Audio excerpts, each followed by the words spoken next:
Hello, let me show you how you can activate fast charging on OPPO A5. So first of all, go to the settings.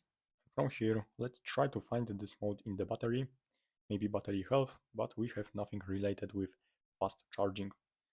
Also saving settings, nothing related with fast charging. So let's take our OPPO A5 box, and here we can find this.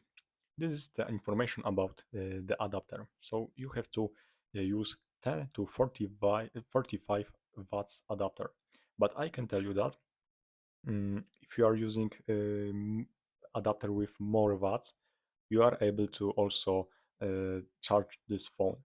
So if you are using 45 watts or more, you are able to activate fast charging. You can charge your phone faster.